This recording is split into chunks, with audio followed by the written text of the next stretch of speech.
Content warning. Lies My Ego Told Me features personal stories and conversations about mental health, trauma, and other sensitive topics. These discussions are honest and unfiltered and may be distressing for some listeners. This podcast is not a substitute for professional advice. If you are struggling, please reach out to a mental health professional or contact a crisis line in your area. In the U.S., dial 988. Listener discretion is advised. My name is Lilo Armandi, and my ego is a liar. And guess what? Yours is too. I'm a combat veteran, mother, and recovering high performer. This is a show about the lies we tell ourselves, how they shape us, how they break us, and what it takes to finally let them go. Let's uncover our lies to seek the truths underneath. Because before there's clarity, there's chaos. Let's navigate it together. So don your oxygen mask and take a deep breath. Welcome to Lies My Ego Told Me. Welcome back, liars and truth seekers, to another episode of Lies My Ego Told Me. I'm Lilo, and today's conversation sits at the intersection of brilliance and heartbreak. Where doing everything right sometimes still isn't enough, and understanding that flawless execution doesn't always equate to the most desired outcome. Dr. Anne Harrington is professor of international relations at Cardiff University in Wales, a leading expert on nuclear weapons and non-proliferation policy, and a scholar whose work asks some of the most sobering questions imaginable. How close do we live to catastrophe? And how much control do we really have over the systems we've built to keep us safe? She's also a trailblazer along with her wife, Brenda, who's a retired brigadier general and a female pioneer in the world of special operations. Together, they navigated life as one of the first same-sex couples after the repeal of Don't Ask, Don't Tell. But Anne's story today isn't just about global security or political policy. It's about motherhood, perfectionism, and what happens when the same mindset that drives excellence can become the source of profound grief. Dr. Harrington, Anne, I'm so grateful to have you here today.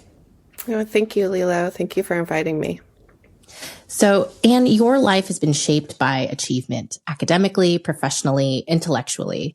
You did everything you were supposed to do, and you did it exceptionally well. So let's name it directly. What was the lie that you carried for so long? Lilo, the lie that I carry around, or I carried for many years, is perfectionism is excellence.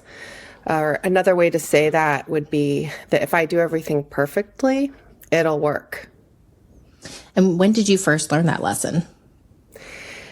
There's multiple ways to answer this, but oftentimes perfectionism stems from patterns that you learn in childhood. Like it stems from patterns that you learn in early life that in your home environment are adaptive and work. And lots of times also they are culturally or societally conditioned.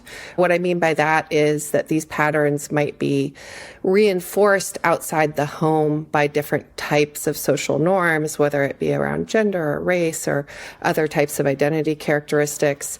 But they're things that you learn early in life, and the reason that you believe them is because they work. They work in certain contexts for certain things in a limited way. And there's a trending topic right now. It's called the eldest daughter syndrome. It describes what happens when the oldest daughter is unconsciously expected to be responsible, emotionally mature, and high functioning long before she's developmentally ready.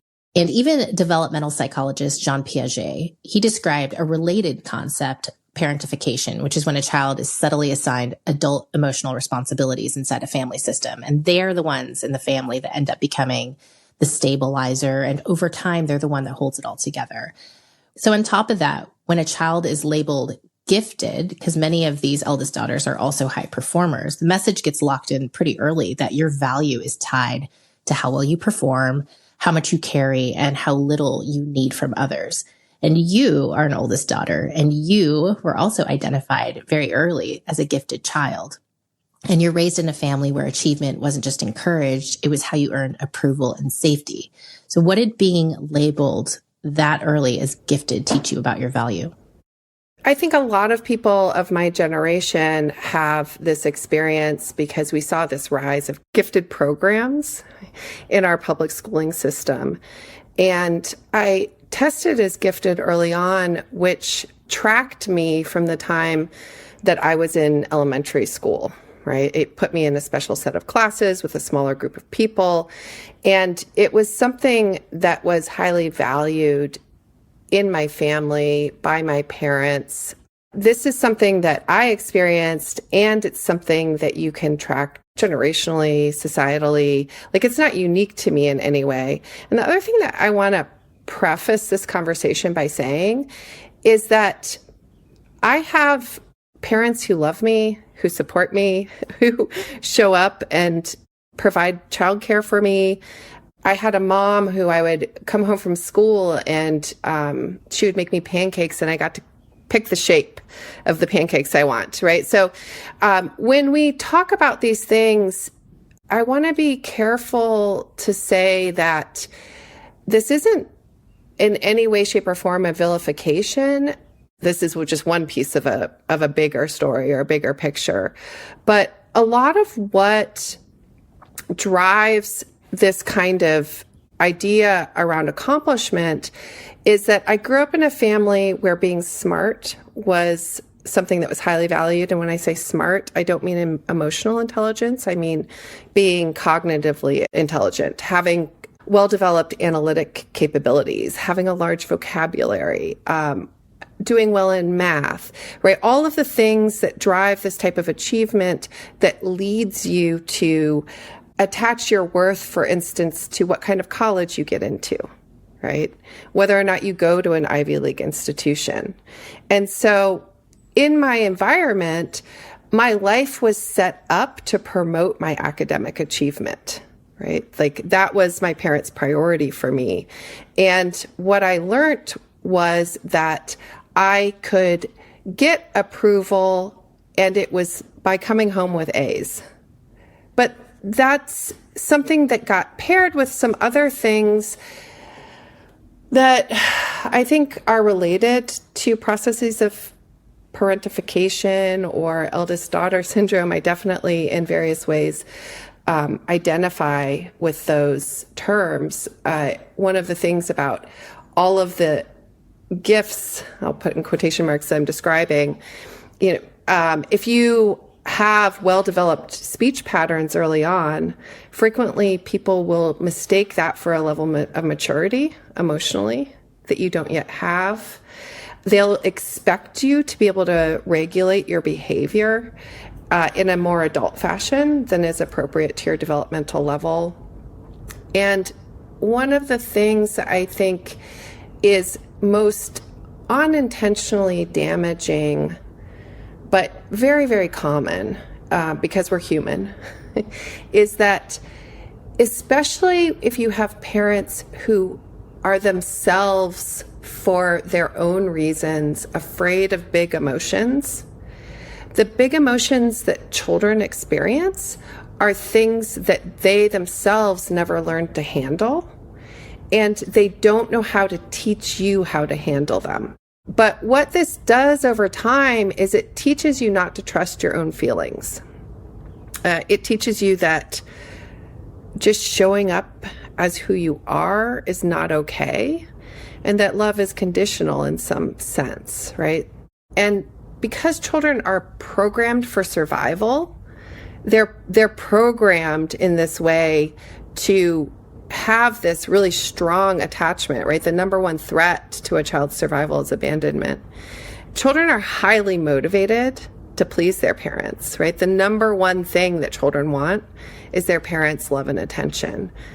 So they will do that. They will do all sorts of things, bend over backwards to try to get it. And children tend to believe the things that their parents tell them long into adulthood, even if they aren't true. So the kind of double-edged sword of this environment is that I have this unshakable belief in my own intelligence, right? Mm-hmm. That's not a bad thing, right? Like, yeah. There's lots of people that grow up doubting that.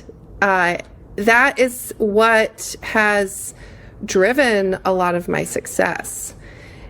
At the same time, pairing it with these other things created a sense that if I didn't have that achievement, I would come undone, right? It's not a rational fear. It's a child fear. It's this fear of consequences that are so much bigger than what would be rational for an adult, but it lives inside you. And so you end up vigilant and trying to get things right, being perfect, performing is a manifestation of that vigilance, of constantly trying to be good enough, right? To show that you're worthy of recognition, of always trying to get that thing from your parents that they didn't just give you freely, which is this idea that your feelings are okay, right?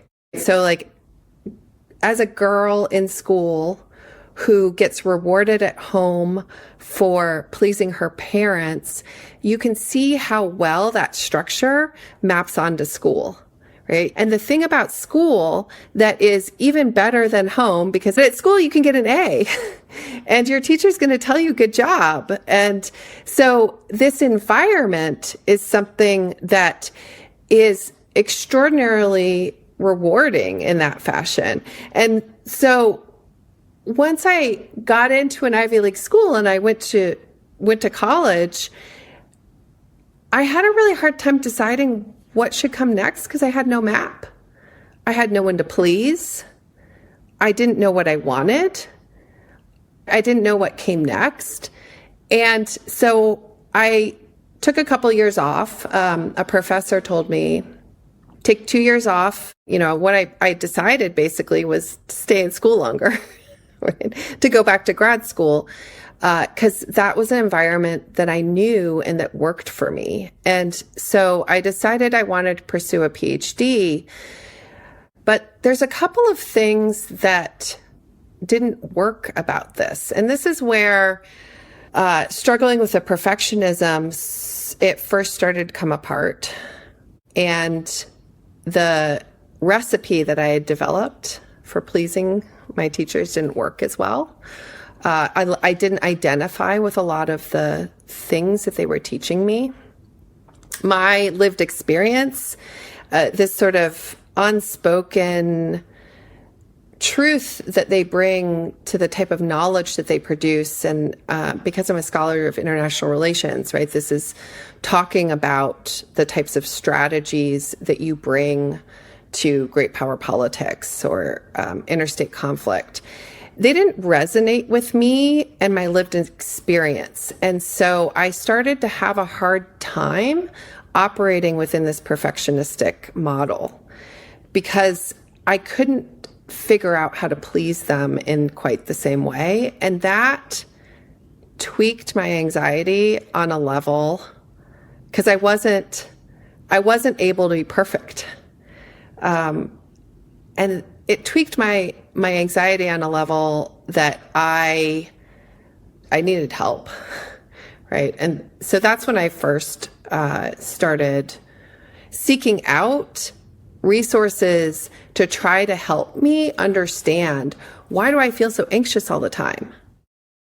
Well, you decided to pick a pretty, low anxiety, low stress topic to study in your PhD. Your academic focus was nuclear weapons and now has become non-proliferation. So systems where failure is catastrophic. There's nothing more anxiety riddling than that, right? Why did you shift to studying nuclear weapons? What drew you to this intellectual space? You could have picked something a lot more calming.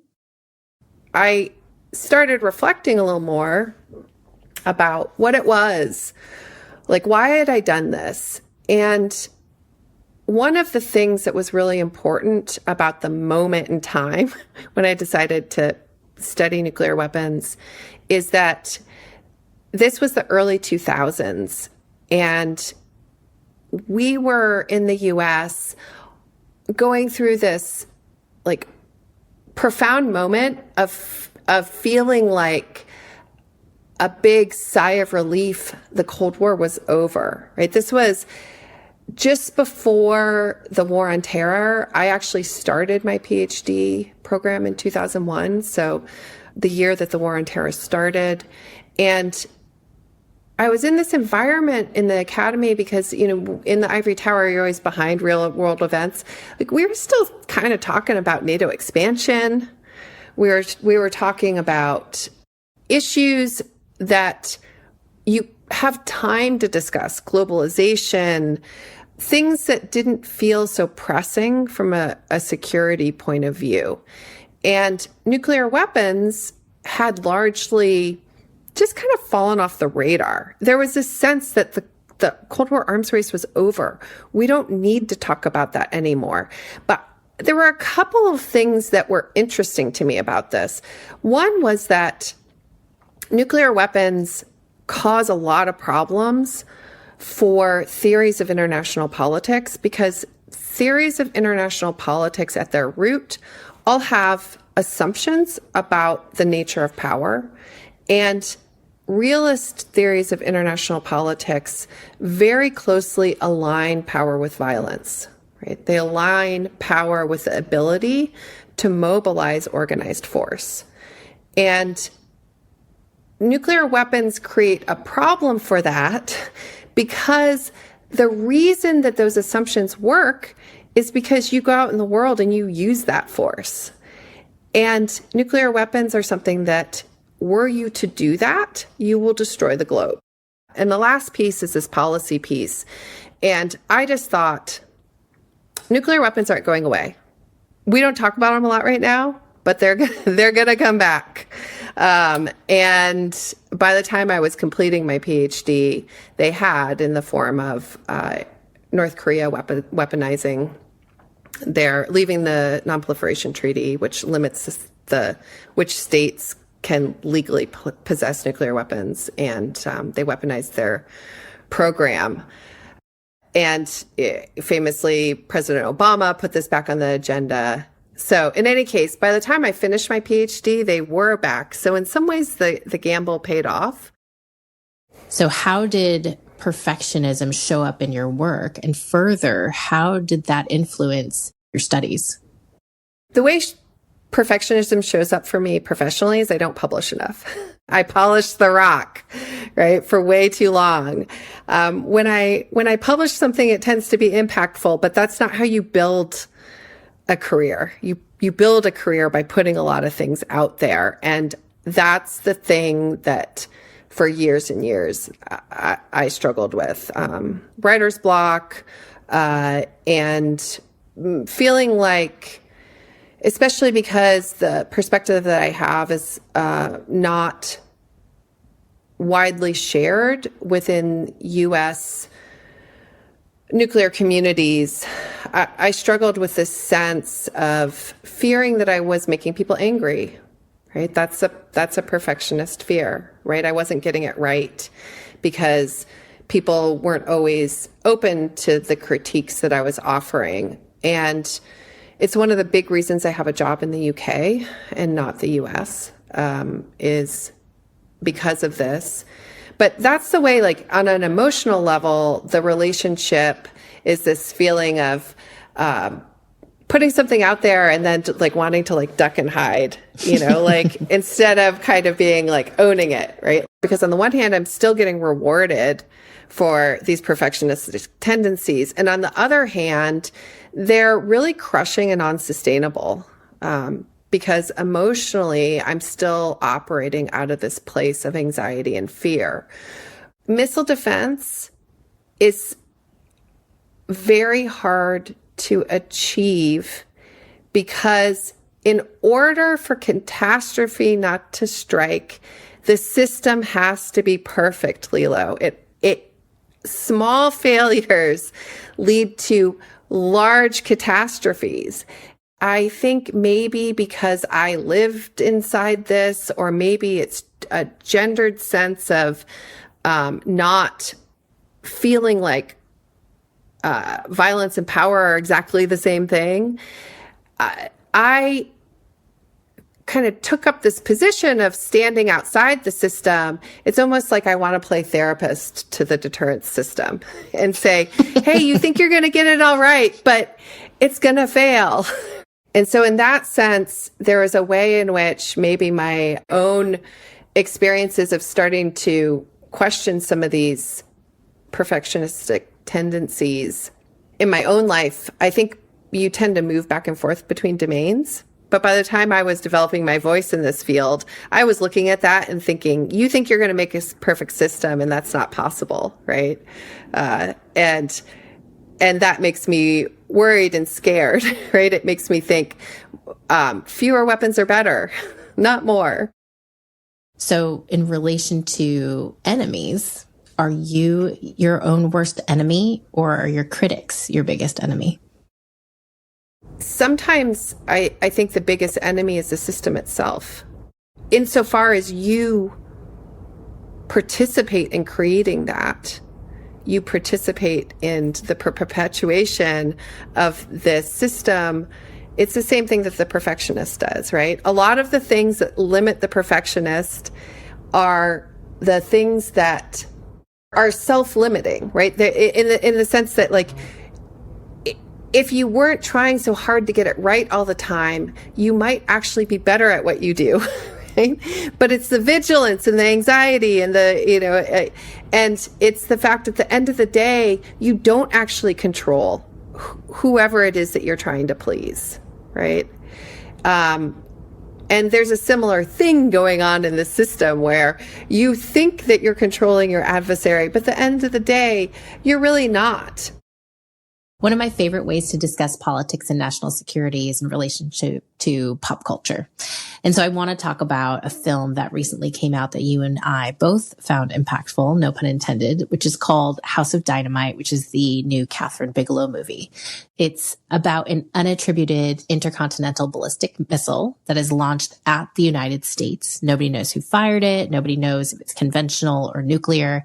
And the president and his team have 18 minutes to decide the fate of the world, and they're acting with limited information. And so the film follows the crisis from multiple perspectives to include the White House Situation Room, Strategic Command, the operators, and the president himself. Spoiler alert if you haven't seen it. This is what devastated me the most in the movie, is the soldiers that were at the Missile Defense Battalion. They're the operators who are on alert 24/7. And they're extensively trained to intercept and negate threats in case of a launch, just like in the movie. And they do everything right. They're perfect. They follow protocol. They launch the interceptors. It is flawless execution on their end. And yet the system still fails. So as an expert and as a perfectionist or recovering perfectionist, what struck you about that film? Did you have an emotional response to it? Yes, and I will say, if there are listeners who have not seen the film, go pause the podcast and go watch it and come back, because it's gonna be all spoilers from here on out. Exactly. The moment in the film that I did not see coming is when the Secretary of Defense, they are evacuating him to the secure underground bunker. So he's been taken, up to the roof to get on a helicopter and leave. And instead of walking to the helicopter and getting on it, he walks to the edge of the building and steps off.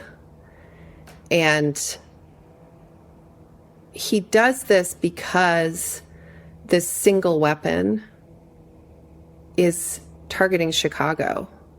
And his daughter lives in Chicago. She's about to die, but that entire world is about to be gone, right? And he has this line in the film where he says, this is what $50 billion buys you, like when the missile defense fails, right? It's, the shock. And the thing about it is that they did everything perfectly, but the system itself is imperfect and flawed. There is no such thing as 100% effective missile defense. Effective 50% of the time in a nuclear context isn't effective enough. All of a sudden, there's this question of, well, what do we do? Who do we respond to? What if we get it wrong?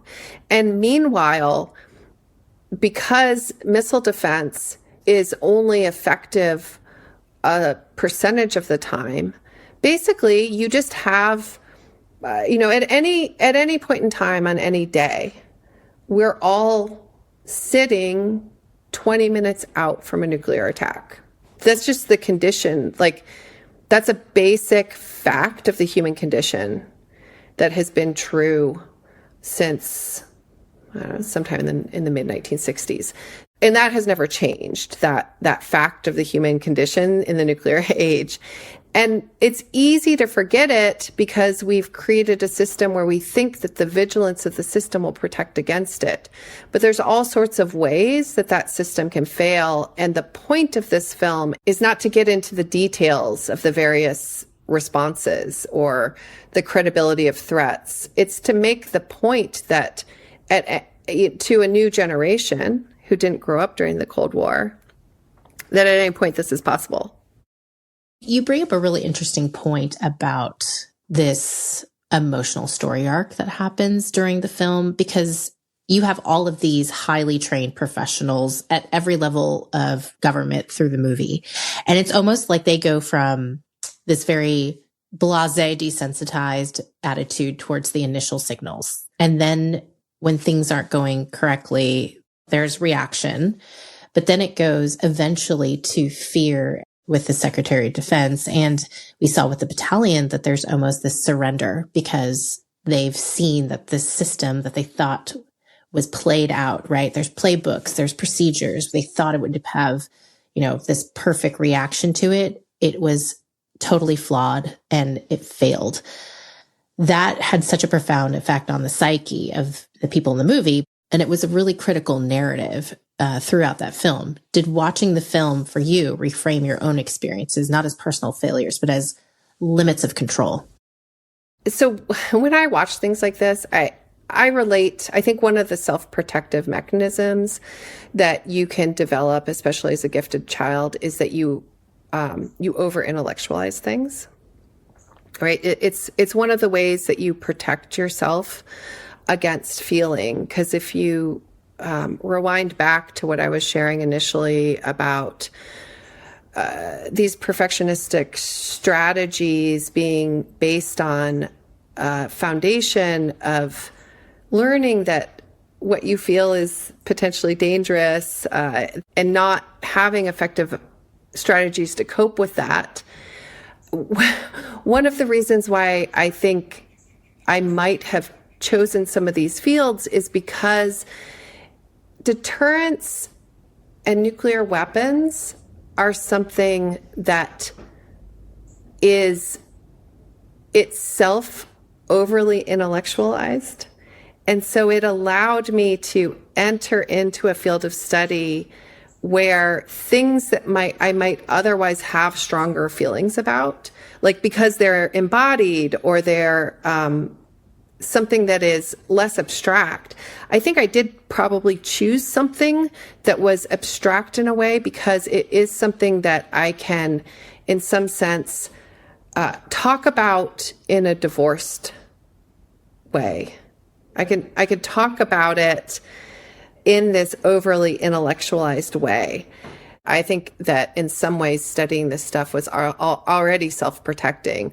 The thing that I already shared that did cut me up short and to which I did have this really overwhelming reaction is this moment of because it puts this super fine point on how fragile this ability to hold all of these conflicting truths in your head and the responsibility that leaders feel towards making these decisions.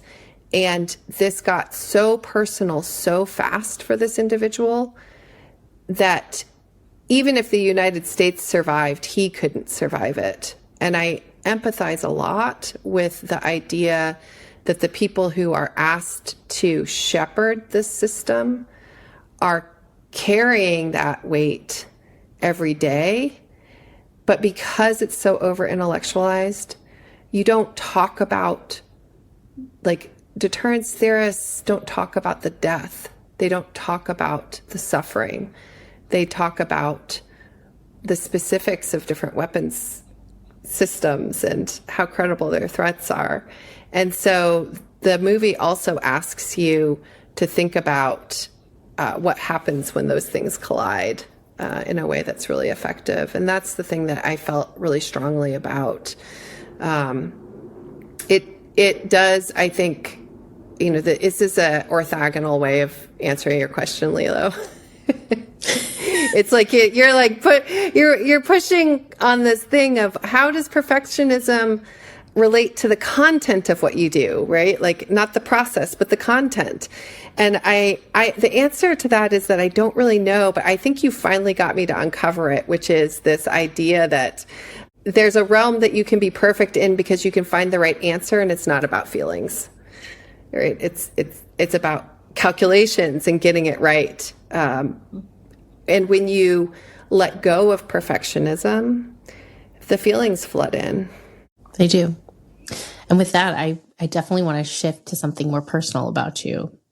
So in September of 2011, the Don't Ask, Don't Tell policy was repealed, and military members who identified as LGBTQ were now able to serve openly. And you and Brenda get married. And at the time, she's the most senior ranking female in special operations. In fact, she becomes the first woman to reach the rank of general in that world.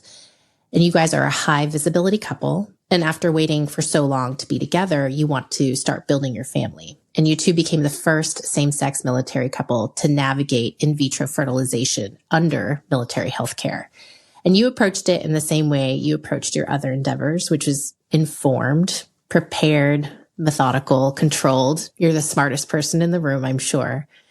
But fertility journeys are anything but predictable or controllable, and it doesn't respond to excellence. Can you tell me about that part of your life? It's amazing because that whole moment in history, on the one hand, it feels like yesterday. On the other hand, it feels like ages ago. So when I met Brenda, I met her at Stanford, and we were both military fellows. This was prior to the repeal of Don't Ask, Don't Tell, and Brenda had gotten her dream fellowship at Stanford. The military had started sending people like Brenda as part of their senior developmental education to places like Stanford because there was this sense that only 1% of the U.S. population was fighting these wars. And this was 2010. This is about, we'd been 10 years in Afghanistan and Iraq at this point. And they wanted to create more crosstalk and communication. And I hear of this person called Brenda Cartier, and that she's a military fellow and she's a woman in special ops. And I think, really? How's that possible? Because this is before the ground combat exclusion. And I think she's not structurally possible. She always laughs about that because that's how academics talk, right? How are you structurally possible? She's like, what kind of a question is that? Right? But I decide I'm going to go meet her. And I find her at a sherry hour. Like this is, again, academic world. It's just a little wine and cheese reception where people get together like once a month. And I'm standing in line to talk to her. This is another feature of being married to Brenda, is that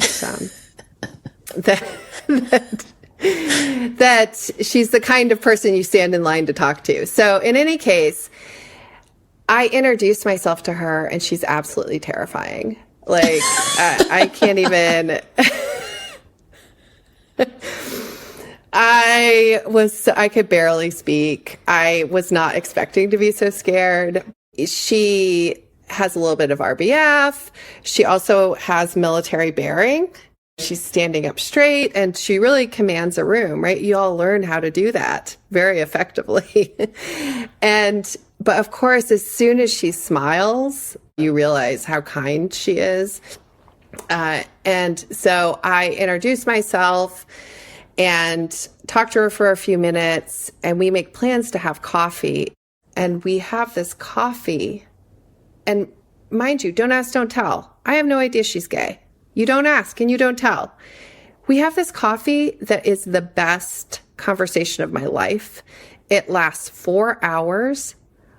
I can't get enough of it. I blow off everything else in my afternoon. I came away from that conversation madly in love with her. And it was one of the first times in my life where I wanted something so badly that I didn't care what my parents thought. I didn't care what anyone thought. That connection to allowing myself to have that desire was a really transformative moment. This was where actually this really strong moment of transformation occurs, because this is the point where it's like, I had always had relationships with women on and off. And this was the first time I had met someone, and it felt like, no. Doing the thing that's scariest in the world, which is feeling like I'm disappointing my parents by coming out as gay, is worth it. When people sometimes, I'm sure you have this too, Lilo, where people will ask you about marriage advice and stuff, and I'll say, marriage is a lifelong conversation. So marry someone you enjoy talking to. Marry someone who you don't get bored of once you've heard all their stories. But that conversation, right? That conversation continues, and that conversation has supported doing a lot of hard things together. One of which is the fertility journey. Was that something you knew you always wanted? It's something that I always wanted. It wasn't something that Brenda always wanted. But Brenda's a little bit older than me, so the technology wasn't there for her. Also, she's living under Don't Ask, Don't Tell. So she doesn't have the option of doing it with a partner out in the open. So those were all limiting factors for her. And she had kind of made peace with the idea that she wasn't going to be a parent. And then I come along and say, oh, no. I want kids. We were one of the first couples to try to do this as a gay couple. And the doctor said, when I go to the military facilities, we don't know how to get you a fertility referral. We don't have, there's not a way. You have to have been trying for a year. So I think some people could have been deterred by that. Brenda had deployed with the head of the hospital at the base where we're stationed. And so she went and talked to that person, and that person connected us with a nurse. And we had a very, very, very uncomfortable conversation. And she explained to us that in order to get the referral we required, we needed to tell the doctor to code Brenda as an infertile male. And then that would generate in the system. So whenever anyone asks people are confused about what does heteronormativity mean? This is an example of heteronormativity, right? The system is normed so that the referral process assumes a straight couple. And if you just read it on the surface, you can't get there from here. There's no way. But in that moment, before anything had changed, what they did then effectively was just say, well, code her as an infertile male to generate the referral, and then you can access the fertility services the same way anyone else can. And because of my age, we did some IUIs, and I didn't become pregnant, which was not surprising. But we got referred for IVF, and we did it at BAMC, Brooks Army Medical Center. And we were the first couple at BAMC to use frozen sperm. And we tried, and what ended up happening is that I would get pregnant. I got pregnant multiple times, and then I would lose the baby in the first trimester. But the thing I kept telling myself was, I'm grateful to be trying it all. It only has to work once. Having one child is becoming a parent, and that's what I want. I want to get to be a parent. And I tried, and I tried, and I tried, and you tried 3 times at BAMC, and then you're out of the program. We did 2 more rounds of IVF on the private market, and we were having similar outcomes. And it wasn't until I started to get information back about my egg reserve that really said, you're not going to get eggs anymore. That I transitioned because this idea that if I just work hard enough, I can get it right. It kept me going and going and going. So I'm at this point in my early 40s, still trying, and they say your option is donor embryos because the eggs are thought to be the problem. And I thought I could get it right, and so I had resisted doing that because doing that required me to do a lot of work emotionally, which I was avoiding. Also, it required me, because I over-intellectualized things, I had done all of this work to read about donor-conceived children because we were using donor sperm. And all of a sudden now here we are also using donor eggs. And it was a process of going through this decision, which was harder for me than it was for Brenda, because Brenda isn't going to be related, biologically related to these children no matter what, but harder for me than her of choosing to use donor embryos. And what I did was seek out those donor embryos because we weren't using, sometimes women who do this will use donor eggs, and then if they're a straight couple, they use the husband's sperm. We weren't in that situation. We needed donor eggs and donor sperm. And there are many, many families who make embryos that are healthy and genetically tested so that you know that they don't have common genetic defects. And what we did was we matched on Facebook with a gay male couple in Australia. And they had, or still have, a beautiful baby boy.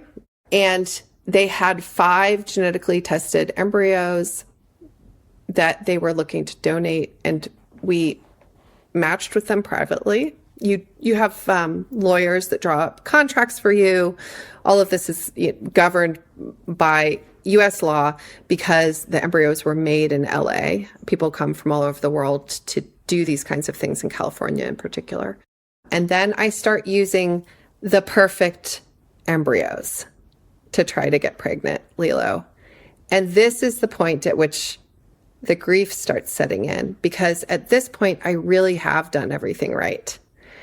I've done all the things with my body. I've switched to donor embryos. I've made sure that those donor embryos are the healthiest donor embryos you can have, because also nobody who made these embryos, getting donated from a gay couple means that no one had fertility challenges who made these embryos that are known. Right. They also are proven because there's a little boy that's been born. Like, I've done it all right, and I still miscarry. And this is the place where the grief sets in. And I don't know how, I don't know how to cope with it well. Can I ask, is this the first time in your life where you're actively working harder to achieve an outcome and you are not getting that desired outcome? Yeah. And what did that challenge inside of you? It required me to develop a type of humility that I hadn't needed. I of course needed it, but I didn't know I needed it. Because when you have all of these suites of things that are associated with this type of perfectionism, you over-intellectualize, you ignore your body a lot of the time. You don't feel very connected to it. All of these things that I was doing, trying to become pregnant, are all embodied things. And I was still over-intellectualizing it. Even in this conversation with you, you can probably feel it, right? I could write a book on the fertility industry. I can tell you the fine details of fertility policy in different countries around the world. Right? Like, all of that's part of the vigilance. It's part of the getting it right. And none of that was going to work. It wasn't going to work.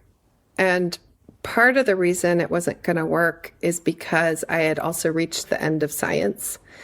So I did eventually get diagnosed with a fertility issue.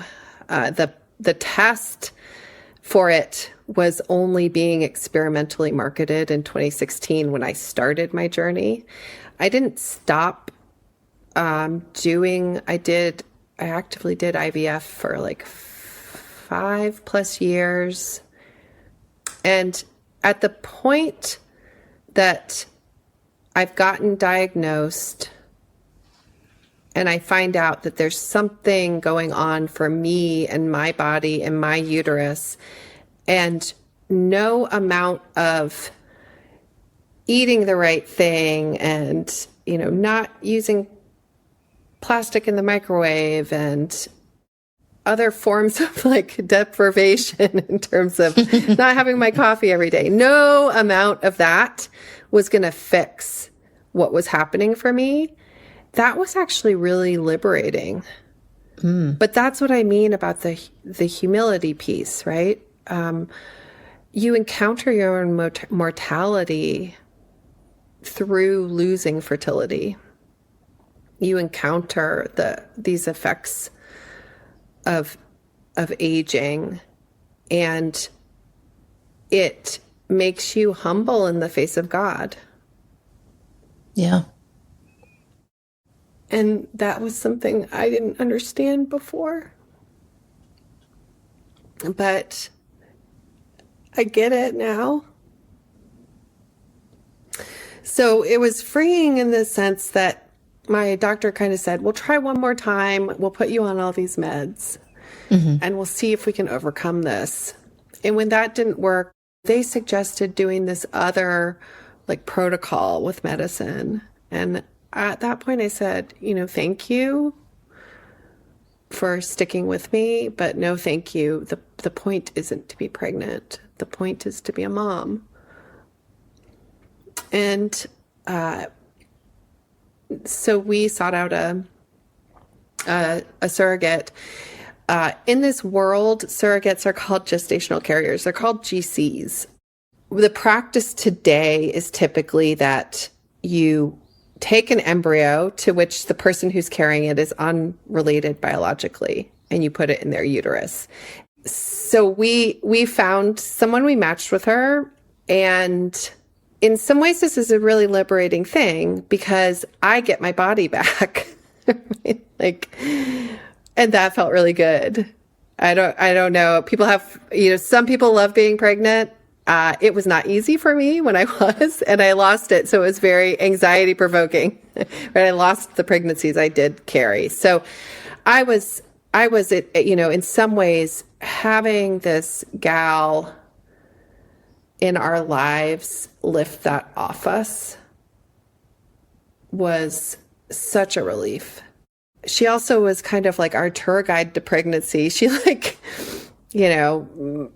knew all of the little things that she thought we needed.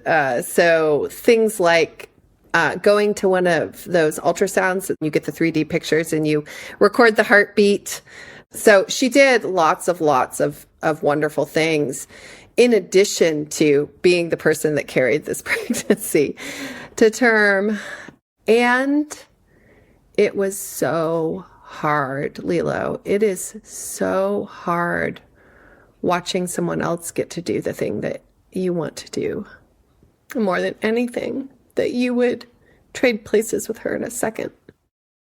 As a recovering perfectionist in that, and going through such an emotional roller coaster with the infertility, you mentioned that the point was becoming a mom, not being pregnant. When were you able to separate the two? Because it sounds like that was the one thing that you wanted for so long, was to be physically pregnant. It really has to do with this sense that I had put so much faith in the science of the industry. And it works for most people. But the trap that you get into is if you, like me, have an undiagnosed fertility challenge that you don't know about, the system doesn't do a good job of catching that early on and tell you because the science isn't there. And believing in the science is part of this perfectionism thing. It's part of the idea of getting it right. And, obviously there's some sort of thing of still believing in the science, right? I had to get to the point where I just said, you do what you can, and then it's in God's hands. And once I gave myself that grace, I also gave myself the permission to stop and to ask for help. Because one of the things about being perfectionist is you have a hard time being vulnerable and asking for help. And I had to ask someone for help. And you joked with me once that, the road to motherhood does take a village, and it took technology, medicine, vulnerability, trust. And you said, how many women does it take to make a baby? A lot, right? And yes. Eventually, with your gestational carrier, and after years of trying, your sweet baby girl was born in 2023. Your child that you dreamed of. Mm-hmm. And yet you've been honest that this was a complicated moment, even though the most joyous moment of your life. So talk to me about that emotional roller coaster. Yes. A couple of things I wasn't entirely prepared for is that, I had begun this process of processing some of the grief that was just kind of around the idea of switching from using my own eggs to using donor embryos. That was not a huge leap for me, but it was something that I needed to process, and there was some grief attached to that. But because there's this sort of thing where you dust yourself off and you get up, it's like you get back on the horse, right? There's a sense a little bit of having blinders on because you have to keep going because you're losing time. You're losing time. And one of the things that this process makes you very aware of is time, the passage of time, because every day that goes by is a day that you don't get to live on this earth with your son or your daughter, right? You're losing time with your children. And so there's an urgency. I wasn't prepared for how just raw and exposed I would feel, because here I was making the most private and vulnerable experience of having to need to ask someone for help with something that I had tried so hard at and failed, right? That was the industry uses the language of failure, but it feels like that. And here I was showing up in this space, and people don't see that. They don't understand it.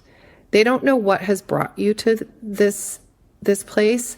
They see someone who feels entitled to be part of the decision-making process, but they're not the ones giving birth. That's what they see. But the hurt for me showed up as anger, because anger is protective. And what anger sometimes protects you from is the grief. And then here you are with a person who's done this amazing thing for you and with you, but by definition has not experienced any of this kind of loss. And when I was experiencing a lot of negative emotions around the birth, that was confusing for them. It's hard. And the day that we showed up at the delivery room, Brenda went in and I sat outside because I was so angry. And at some point, I stopped being angry and I just started to cry. And at that moment, the doctor came along. She arrived and I was sitting outside. And the fact that I was sitting there crying made her see me differently. She had her own personal experiences that helped her to relate to me. And after we talked for a while, we went into the delivering room. And when my daughter was born, she handed her to me. And then I handed her to Brenda. And she gave me the scissors and I got to cut at the cord. And the doctor at that point really went out of her way to make that moment special. Afterwards, though, we went home with our daughter. I think every parent is unprepared for the reality of a baby. 100%. I felt 100. I was 100% addicted. I was so addicted to her and so afraid I was going to break her. All of the things, so careful all the time. But I also was still angry. But really that anger was just covering up 7 years of grief that were stored up in my body. And, I felt bad about feeling angry. It created a certain amount of rumination because I couldn't figure it out and I couldn't let it go. It felt like I couldn't cry because if I thought about crying, it felt like if I started, I would never stop. Because when you don't learn to process your emotions, you wait until they're so big that they're unmanageable. But you also don't know, right? You haven't had this experience of, oh, I cry, I feel bad, and then I feel better. Right? You bottle them up.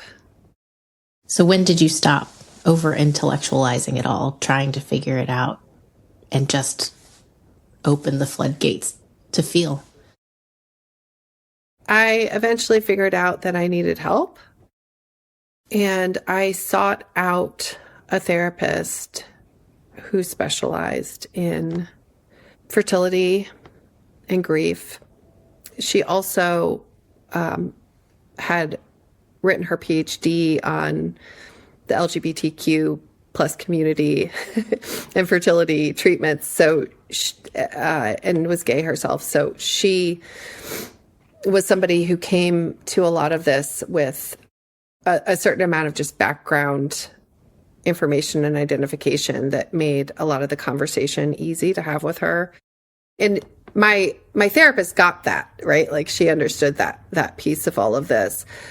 So in my particular case, what I found was that sharing this story with a lot of my friends wasn't a particularly good idea because it was so sensitive. And stereotypes are stereotypes because there's something true about them. But stereotypes are always incomplete. And so stereotypes are around a GC maybe getting taken advantage of or not being treated well, and she's doing this amazing thing for you, and there's a little bit of a rescuer narrative. And, not everyone can identify with the idea that you might have big feelings that are hard. So, yeah, I found this therapist, and once I got to a point where I felt safe with her, I spent weeks, I would just burst into tears every time we met. I just spent weeks crying.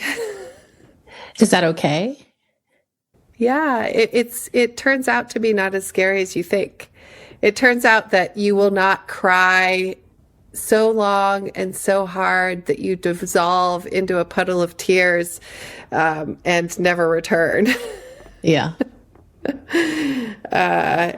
So it was hard because on the one hand, I'm like, I was so overjoyed to have Lila and connect with her and feel that like feeling of addiction to a new baby. Like having a baby, it turns out, changes the caregiver's mind, whether you give birth to them or not. That person experiences the same chemical changes in their brain that new mothers have. So there is like something pheromones, babies, they give it off. You know, the growth that I experienced through this makes me emotionally available to my daughter in a way that I might not have been before. So I'm going to ask you now, Anne, what is your truth now? The truth is that what people need is to feel good enough, right? Not perfect, but good enough. And what children need is a parent that shows up in that fashion, right? That shows up in a way that's good enough for them. Because when you spend your entire life being hyper vigilant in order to avoid perceived failure, avoid this outcome that you perceive as failure, you miss out on so much of what makes life enjoyable. You don't get to experience mutuality in quite the same way. But you also don't get to have resilient relationships. And when I say that a child needs a parent that's good enough, what they need is somebody who sometimes makes mistakes, like who sometimes is cranky and tired and under-resourced and maybe says something that they regret and then comes back later and says, I'm so sorry, that must have been scary for you. I shouldn't have yelled. And does this work of repair. And the thing that I want to give her is this ability to build healthy, resilient relationships, to make her own family and community, and to make it in a way that feels authentic and connected and embodied and joyful, right? And I want her to have the capacity to process her grief and move on. And that maturity was like hard won.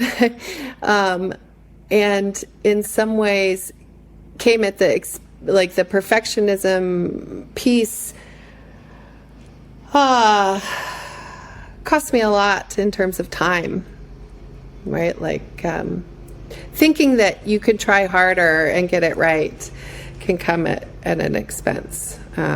So that would be what I would say is my updated truth. And, you know, I'm also working on applying that in my professional life. We're all a work in progress always.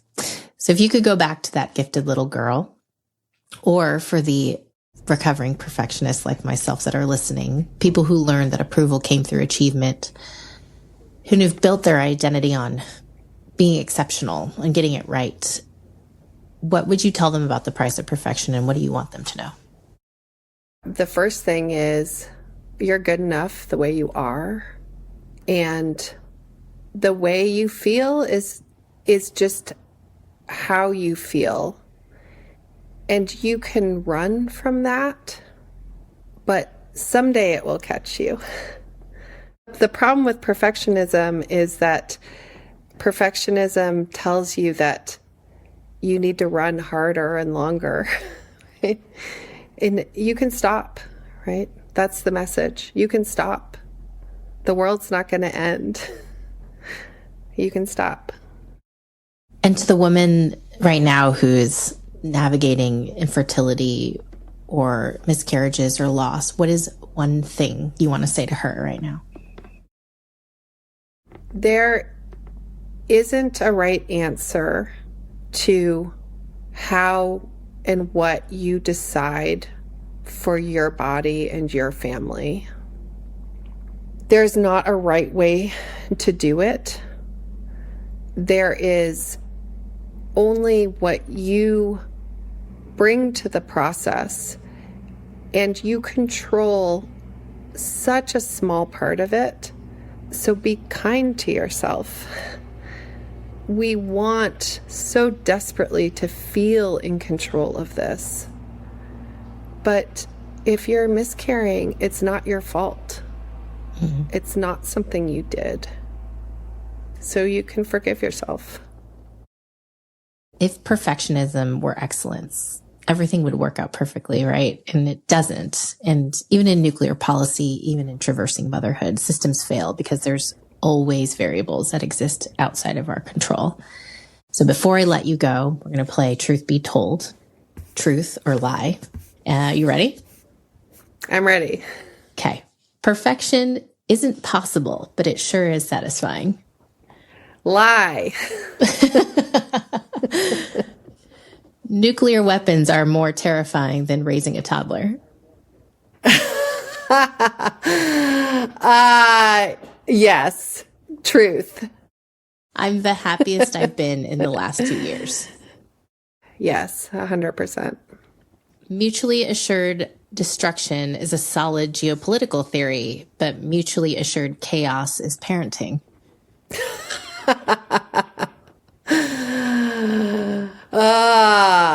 That's a hard one, Lilo.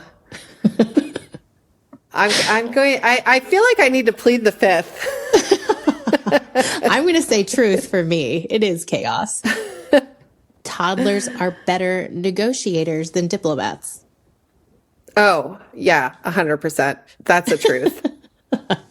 And last one, I'd do it all again. Gosh, I would do it all again differently. Many, many things I would keep exactly the same. And I would do it all again with a lot more grace. And I want to thank you for showing us today that excellence isn't about perfection. It's about humility in the face of what we cannot control.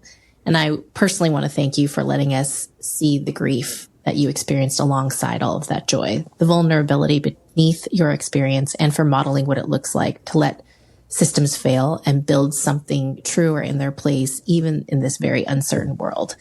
If you want to learn more about Dr. Ann Harrington's work, check out our show notes or resources page at liesmyego.com. And as always, if you're loving the podcast, leave us 5 stars wherever you listened and a written review on Apple Podcasts if you want to help these conversations reach the people who need them most. Ann, thank you so much for being here today. Oh gosh, Lilo, the pleasure was mine. I really have enjoyed being a listener, and I'm so